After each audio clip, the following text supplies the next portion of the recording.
నమస్కారం. ఈరోజు మనం మాట్లాడుకోబోయే విషయం సరైన కృషి. పాళీభాషలో దీన్ని సమ్మ ఒప్పయామ అంటారు.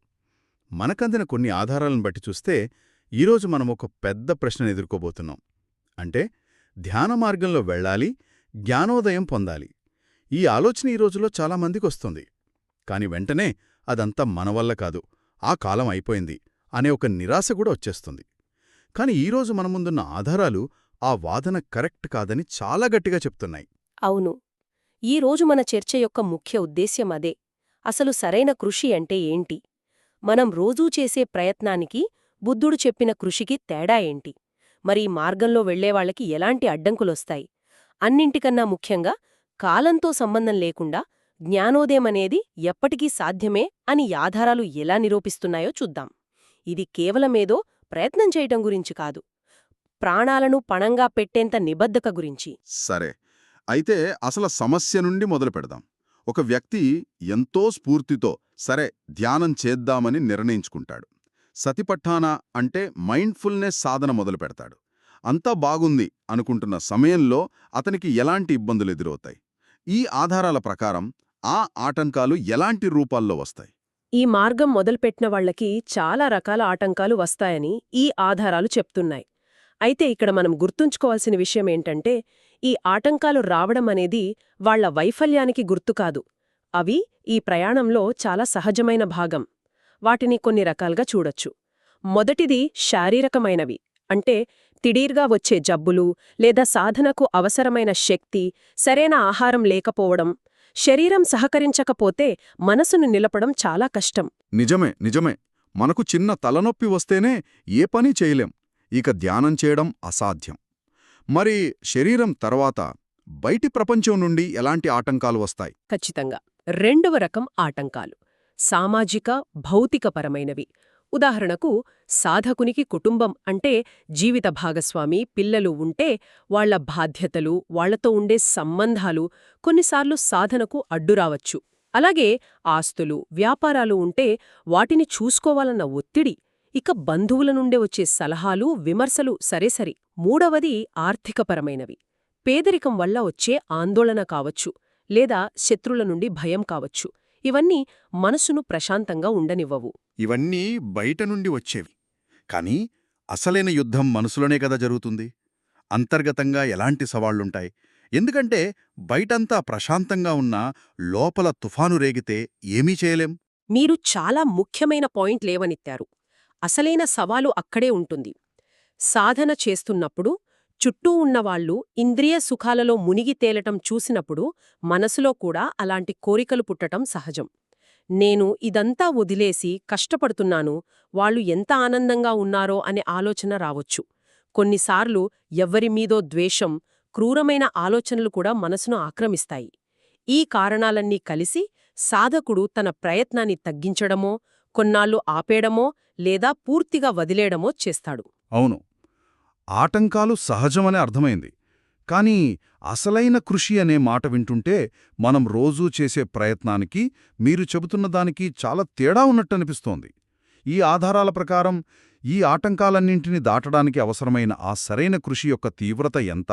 ఇక్కడ సరైన కృషి అంటే నేను ఈరోజు 1 గంట ధ్యానం చేశాను అని సరిపెట్టుకోవడం కాదు. అది ఒక రాజపడని తీవ్రమైన సంకల్పం. దీన్ని అర్థం చేసుకోవడానికి ఒక అద్భుతమైన ఉదాహరణ ఉంది. గౌతమ్ సిద్ధార్థుడు బోధివృక్షం కింద కూర్చున్నారు కూడా జ్ఞానోదయం పొందడానికి ముందు. ఆయనొక ప్రతిజ్ఞ చేస్తాడు. ఆ ప్రతిజ్ఞ వింటేనే మనకు ఆ తీవ్రత ఏంటో తెలుస్తుంది. ఆ ప్రతిజ్ఞ ఏమిటి? ఆయన ఇలా అనుకుంటాడు: నా చర్మం, నరాలు, ఎముకలు ఇవి మాత్రమే మిగిలినా సరే, నా శరీరంలోని రక్తం, మాంసం పూర్తిగా ఎండిపోయినా ఫర్వాలేదు. ఒక మనిషి తన పట్టుదలతో, తన శక్తితో, తన పరాక్రమంతో దేన్నైతే సాధించగలడో దాన్ని సాధించే వరకు నేనీ ఆసనం నుండి కదలను. నా కృషిని ఆపను. ఈ స్థాయి సంకల్పమే సరైన కృషి అంటే. అంటే శరీరం నశించిపోయినా పర్వాలేదు, లక్ష్యం చేరే వరకు ఆగేది లేదు అనేంత తీవ్రమైన నిర్ణయం. ఇది వింటుంటేనే ఒళ్ళు జలధరిస్తుంది. ఈ స్థాయి పట్టుదల అందరికీ అవసరమా? ఈ ఆధారాల ప్రకారం ఈ స్థాయి నిబద్ధత ముఖ్యంగా నెయ్య అనే సాధకులకు అవసరం. నెయ్య అదొక ప్రత్యేకమైన పదంలా ఉంది. అంటే ఎవరు వాళ్ళు? మనలాంటి వాళ్ళా?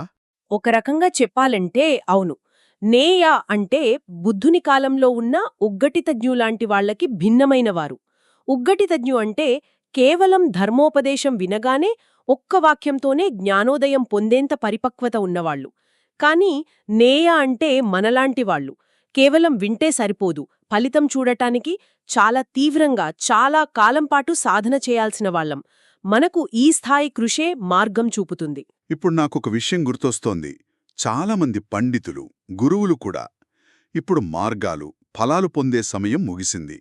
ఈ కాలంలో ఎవరూ అర్హత ఫలాన్ని అంటే సంపూర్ణ జ్ఞానోదయాన్ని అడియలేరు అని చాలా బలంగా వాదిస్తుంటారు. మరి మీరు చెప్తున్నదానికి, వాళ్ళు చెప్తున్నదానికి పూర్తి వైరుధ్యం కనిపిస్తోంది. ఇది చాలా మంచి ప్రశ్న. ఎందుకంటే ఈ ఆధారాలు సరిగ్గా ఆ వాదననే ప్రశ్నిస్తున్నాయి. జ్ఞానోదయానికి కాలం చెల్లిపోయింది అనే వాదనకు ఎలాంటి ఆధారం లేదని ఈ రచన చాలా స్పష్టంగా చెబుతోంది. మొదటిగా, త్రిపిటకంలో ఆధారం లేదు. నిబ్బాణం సాధించడానికి ఫలానా 1000 సంవత్సరాలు లేదా 5000 సంవత్సరాలు అనే కాలపరిమితి ఉందని బుద్ధుడు త్రిపిటకంలో ఒక్కసారి కూడా చెప్పలేదు. అది సాధనపై ఆధారపడి ఉంటుంది కాని క్యాలెండరుపై కాదు. ఒక్క నిమిషం. బుద్ధుడే స్వయంగా అంత స్పష్టంగా హామీ ఇస్తే మరి ఈరోజు మనం ఆ స్థాయిలో జ్ఞానోదయం పొందిన వారి గురించి ఎందుకు వినడం లేదు? ఎక్కడో ఏదో తేడా కొడుతోంది కదా.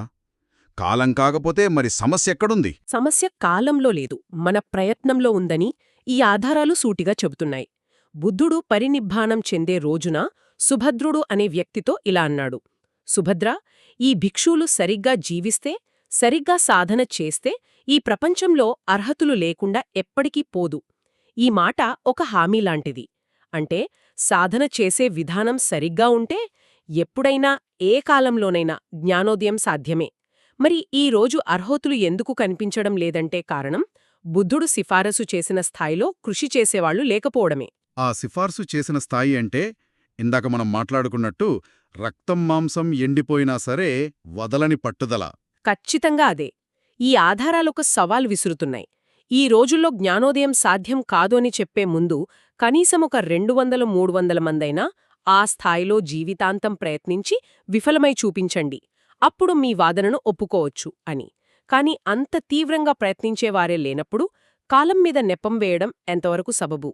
ఇది నిజంగా ఆలోచింపజేసే విషయం. మాటల్లో చెప్పినంత సులువు కాదు.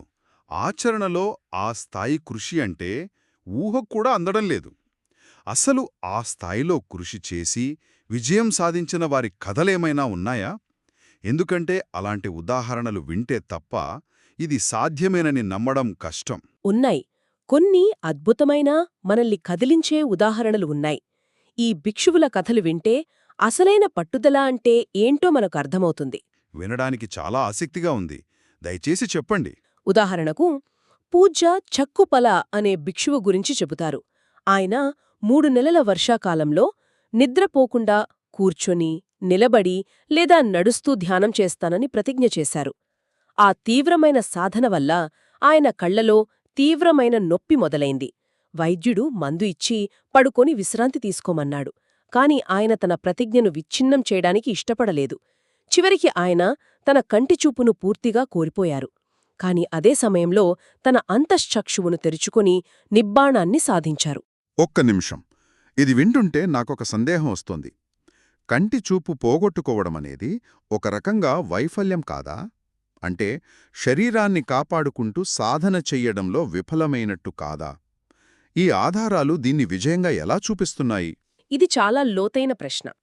భౌతిక దృష్టికోణంలో చూస్తే అది నష్టమే. కాని వాళ్ల లక్ష్యం శరీరాన్ని కాపాడుకోవడం కాదు, సంసార చక్రాన్ని ఛేదించడం.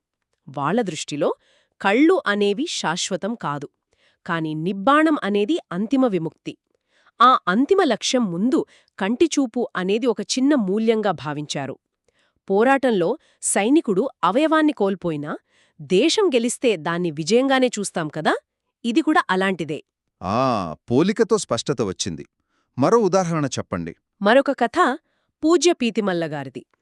ఆయన ఒక రాత్రి అడవిలో మోకాళ్లపై కూర్చుని ధ్యానం చేస్తున్నారు. అప్పుడు ఒక వేటగాడు దూరం నుండి చీకటిలో ఆయన్ను చూసి జింక అనుకుని ఒక విషపు బాణం వేశాడు.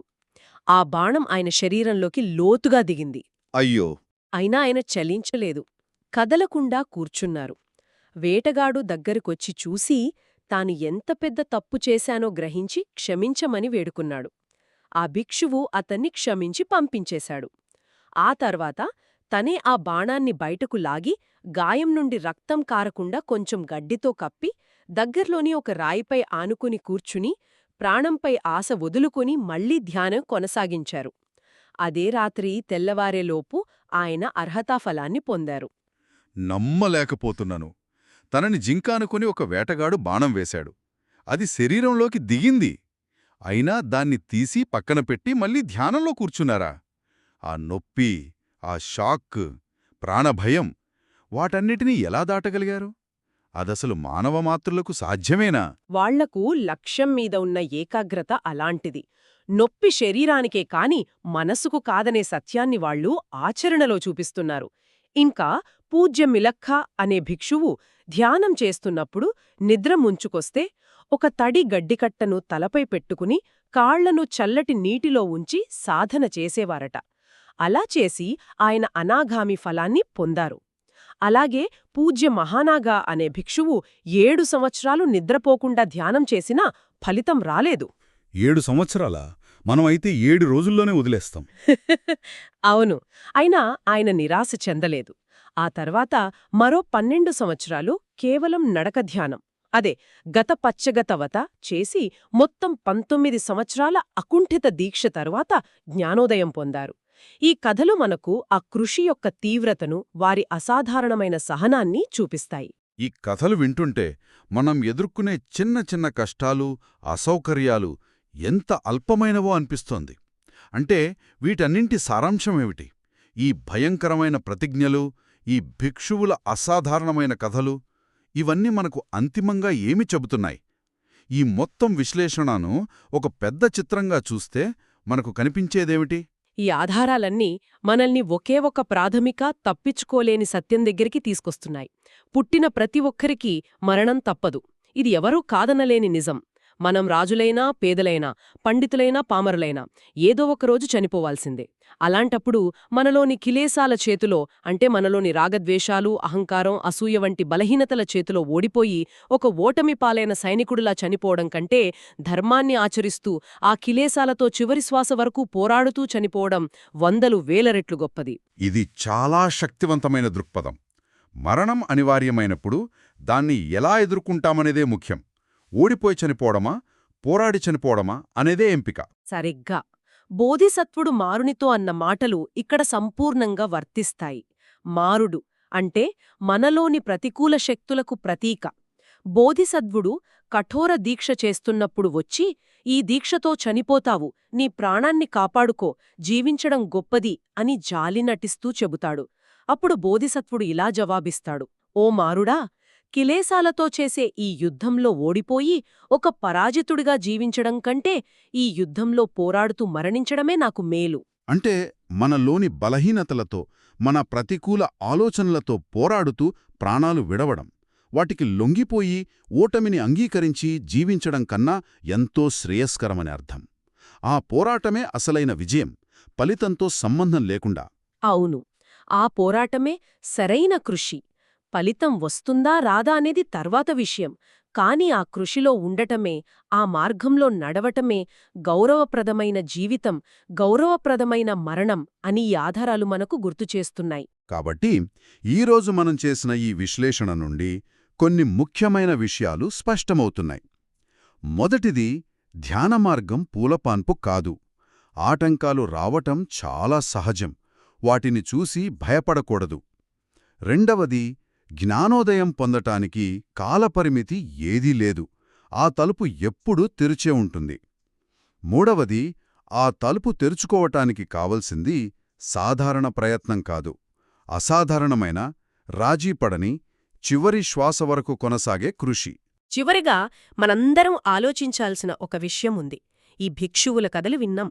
వాళ్లు చూపినది సంపూర్ణ నిబద్ధత, ప్రాణాలను సైతం పణంగా పెట్టేంత పట్టుదల. మన రోజువారీ జీవితంలో ఎదురయ్యే చిన్న చిన్న సవాళ్లకే, చిన్న చిన్న అసౌకర్యాలకే వెనుకడుగు వేస్తుంటాం. మన లక్ష్యాలను వాయిదా వేస్తుంటాం.